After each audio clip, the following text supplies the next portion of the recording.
पूर्णा ने मनी मन बाबा को याद किया और बाबा अपना झोला उठा के दौड़े हुए आ गए। बाबा आ गए। बाबा ने उसकी एक ना सुनी, वो बकबक करता रहा दिगंबर कि मेरा अपमान हो रहा है, ये हो रहा है और मैं यूँ श्राप दे दूंगा। बाबा ने कहा, क्या ऊपर वाला कभी किसी को कष्ट देता है? कि जिन भोलेनाथ का तू जिक्र कर रहा है वो किसी व्यक्ति से एक त्रिशूल लेंगे सोने का और उसे रोग मुक्त कर देंगे। खैर बाबा ने पूर्णा को कुछ जड़ी बूटी दी, थोड़ी सी ऊदी दी कि जा इसका लेप बना के लेकर आ। पूर्णा जो थी लेप बनाकर लेकर आई और बाबा ने उसके लगाया। उसे तुरंत ही दर्द से राहत मिल गई। दर्द से राहत मिल गई। बाबा के हाथ जोड़े, बाबा से क्षमा याचना की। उसके बाद अगले 1-2 दिन में वो ठीक भी हो गए और अपने घर के लिए प्रस्थान कर रहे थे। बाबा से आशीर्वाद लेकर घर के लिए प्रस्थान करने चले तो रास्ते में घर पड़ा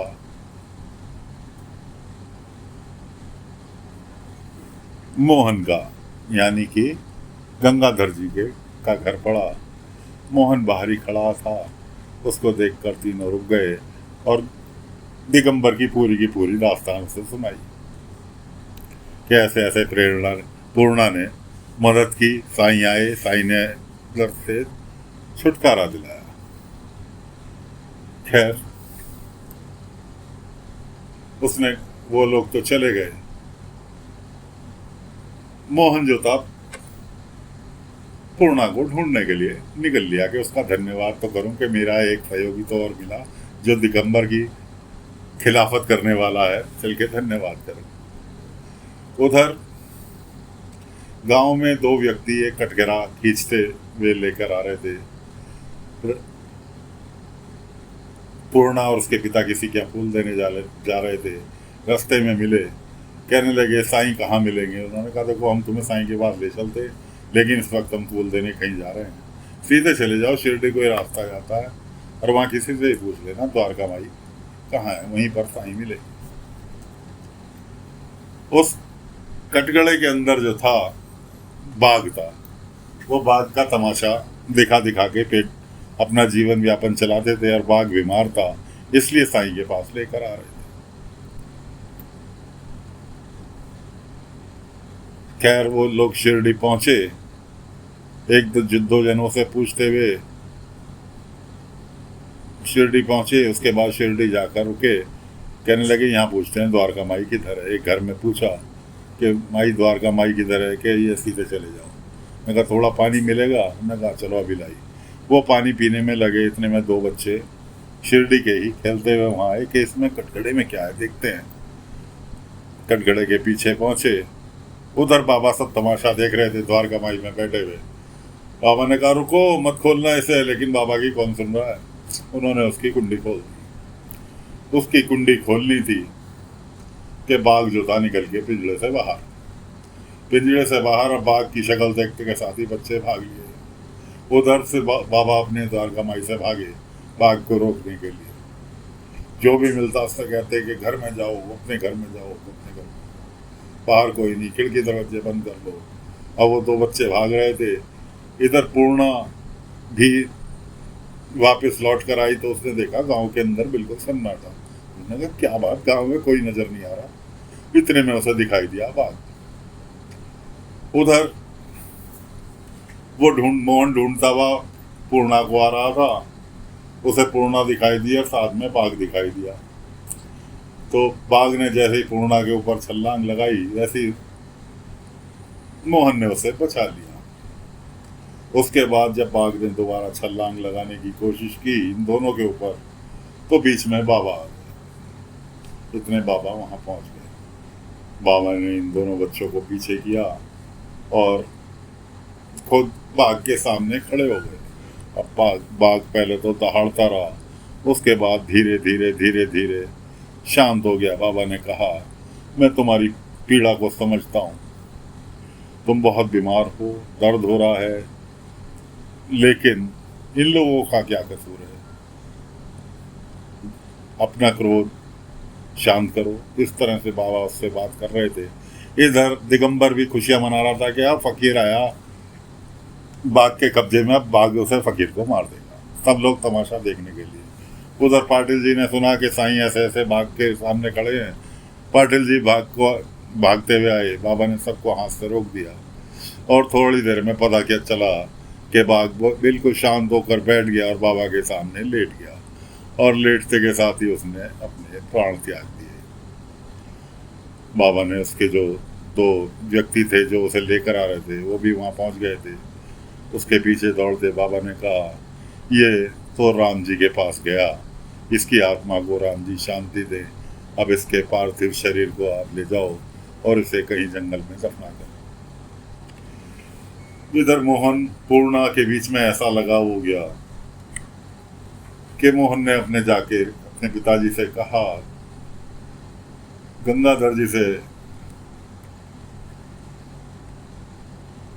क्या आप लोगों को मेरी शादी की चिंता थी? कहते थे कि शादी नहीं कर रहा, मैं शादी करने के लिए तैयार हूँ और आप लोग तुरंत चलें बातचीत पक्की करने के लिए।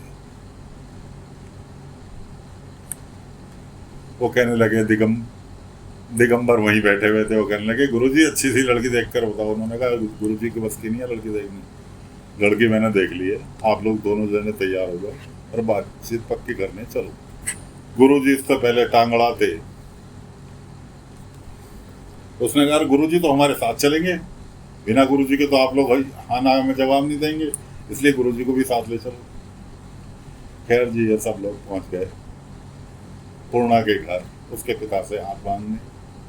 अब जब सारी बातें हो गई तो दिगंबर चिल्लाए, नहीं ये रिश्ता नहीं हो सकता। कि क्या हुआ? कि हुआ ये कि लड़की जिसके घर में जाएगी उसके घर का सारा राजपाट चौपट कर देगी। मोहन ने धीरे से कहा, गुरुजी सुधर जाओ, सुधर।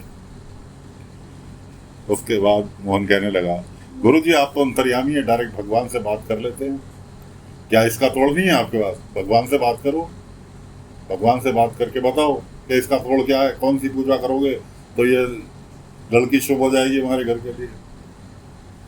क्योंकि मोहन तो जानता था कि दिगंबर जो है एक नंबर का लूटू आदमी है। उसके माता पिता की अकल में पत्थर पड़े हुए थे, जबकि उसके ताऊ जी की जो हत्या हुई थी उसमें भी दिगंबर का हाथ था। आगे आपको पूरे घटना का खुलासा करेंगे। फिलहाल तो दिगंबर कहने लगा कि हाँ बिल्कुल उपाय है, एक ही उपाय है इसका, एक नारियल चांदी का, उसके ऊपर कीमती रत्न जड़े हुए, हवन करना होगा शादी से पहले, उसमें उसकी आहुति दी जाएगी, तब इसका ये लड़की घर के लिए शुभ होगी। तो गंगाधर जी कहने लगे कि ठीक है गुरुजी, जैसा आप कहेंगे, फिलहाल हमें लड़की से कोई शिकायत नहीं, लड़की हमें भी पसंद है, बातचीत पक्की करो। दोनों की बातचीत पक्की हो गई। दिगंबर ने कहा कि ठीक है, मैं उसकी तैयारी करता हूँ हवन की। गंगाधर जी लड़की के पिता से कहने लगे कि शादी हमारे आंगन में होगी, सारी खर्चा हम उठाएंगे, आप किसी तरह की तकलीफ ना करें। 15 दिन बाद का मुहूर्त निकल आया शादी का। अब शादी की तैयारी चल रही थी। मोहन बाबू बीमार थे। बाबा ने कुछ जड़ी बूटी उन्हें दी थी डेली खाने के लिए। क्या बीमारी थी ये तो ना तो भी बाबा ने खुलासा किया, ना उसके पिता को पता, ना दोस्तों हमें पता, लेकिन बीमार था, बाबा ने दवाई दी थी। उसके आधे सिर का दर्द होता था मोहन को, और इत्तेफाक से वो शादी की तैयारी चल रही थी, काम धंधे के चक्कर में शादी के दवाई खानी भूल गया।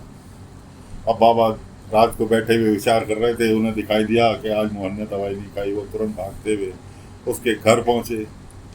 घर जाकर देखा तो द्वार पर उसके गंगाधर जी और दिगंबर दोनों जने खड़े थे। अरे साईं, आप इस टाइम? मैंने, बाबा कहने लगे, मैंने कुछ दवाई मोहन को खाने के लिए दी थी।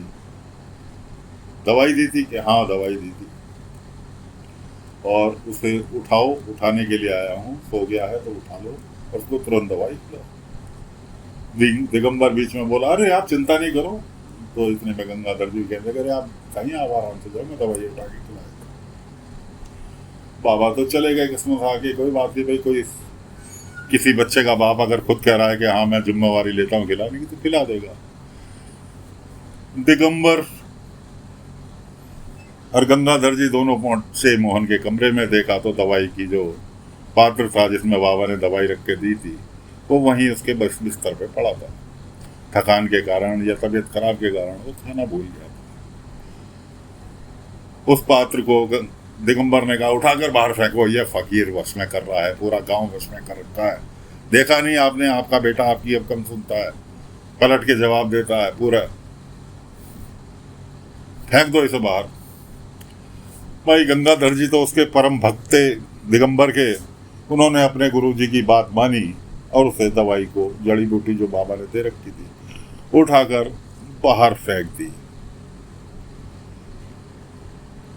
मोहन सोया हुआ है बिस्तर पर, अपने पसीने पसीने नहाया हुआ है, तबीयत उसकी खराब है, लेकिन दवाई दिगंबर ने फेंकवा दी।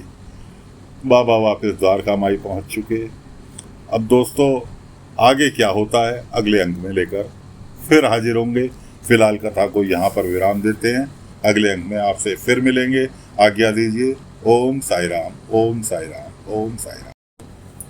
ओम श्री साईनाथाय नमः, ओम श्री साईनाथाय नमः, ओम श्री साईनाथाय नमः। सभी साईं भक्तों को नमस्कार। साथियों कथा प्रारंभ करते हैं। पिछले भाग में आपको सुनाया था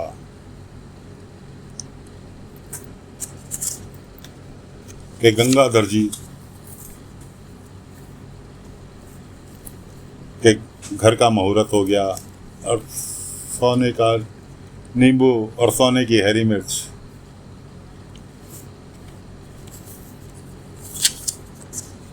पंडित जी ने पीछे गड़वा दी, जो कि एक बहुत बड़े फ्रॉडिया थे, दिगंबर नाम के पंडित, और वो गंगाधर जी के गुरु जी थे। उधर मसाले वाले परिवार का आपको जिक्र किया था, उनका कोई रिश्तेदार शिरडी आया, धर्मशाला में रुका हुआ है और उसके एलर्जी कहना चाहिए, शरीर पर जगह जगह चकत्ते पड़े हुए हैं और वो उससे दर्द से परेशान। बाबा कहीं भिक्षा के लिए गए थे किसी गरीब घर में, भिक्षा के लिए बाबा पहुंचे। वहाँ एक बुजुर्ग व्यक्ति निकल के आए, कहने लगे साईं मेरे पास आज भिक्षा में देने के लिए एक केला है, वो भी बहुत ज़्यादा गला हुआ है। बाबा ने उनसे वो केला लिया कि मेरे लिए यही बहुत है। उनका बेटा नौकरी के लिए, सरकारी नौकरी के लिए इंटरव्यू वगैरह देने के लिए गया हुआ था। बाबा ने कहा राम जी तुम्हारी मुराद बहुत जल्द पूरी करेंगे। बाबा ने वो केला खाया और निकल लिए। वहाँ खड़ी हुई एक महिला देख रही थी, कैसा फकीर है, गला हुआ केला ही ले लिया, जबकि वो बुजुर्ग कह रहे हैं कि उनके पास देने के लिए नहीं है। गला हुआ केला मिला, गला हुआ केला ही खा लिया, ये तो बेकारी है फकीर। उसे क्या पता बाबा क्या किसके क्या लेते हैं, क्या दे देते हैं बदले में। थोड़ी देर बाद उनका बेटा आया बुजुर्ग का और कहने लगा पिताजी मुझे नौकरी मिल गई। उन्होंने कहा बेटा ये सब साईं का आशीर्वाद है, और लो मैं आपके लिए खाने के लिए देखो कितने सारे केले लेकर आया और खाने का सामान लेकर आया, पहले आप खा लो उसके बाद में बात करेंगे। उस महिला के पति ही धर्मशाला में ठहरे हुए थे, जो कि दर्द से परेशान थे। पूर्णा नाम की लड़की जो थी फूल वाली, वो बाबा से मसाले वालों को ऊदी दिलवा के ले गई कि उनके लगा देंगे, बहुत परेशान है। उन्होंने ले जाके ऊदी उन्हें दी महिला को कि लो इनके भाई के लगा दो। लेकिन उस फकीर की उसकी कुछ है भी, गलावा केला दिया, कोई इसका खा लिया। मैं नहीं किसी फकीर वकीर के चक्कर में मरती, उसने ऊदी लेके फेंक दी। इनके ऊपर तो कोई बुरी नजर का साया है, कोई ऐसा तांत्रिक मिल जाए जो नजर वगैरह झाड़ नहीं जानता हो। ये महाशय भी धर्मशाला में रुके हुए थे, दिगंबर पंडित। इन्होंने उसे अपने जाल में लपेटा और पहुंच गए उपचार करने के लिए। फूल वाली लड़की पूर्णा, वो डेली धर्मशाला में जाती थी फूल वगैरह देने के लिए। वो भी वहीं थी और इन्होंने जो था उसका उपचार चालू कर दिए। उपचार में कहा भोलेनाथ इतने नाराज हैं और इसलिए तुम्हें सोने का त्रिशूल भोलेनाथ को अर्पित करना होगा। वो त्रिशूल सोने का इसके ऊपर फेरा जाएगा, तब जाके यह रोग मुक्त होगा। पूर्णा ने बीच में दखलंदाजी की तो दिगंबर ने उसे झड़क दिया। पूर्णा जो थी मनी मन बाबा को याद करने लगी, साईं रक्षा करो, ये तो लुटे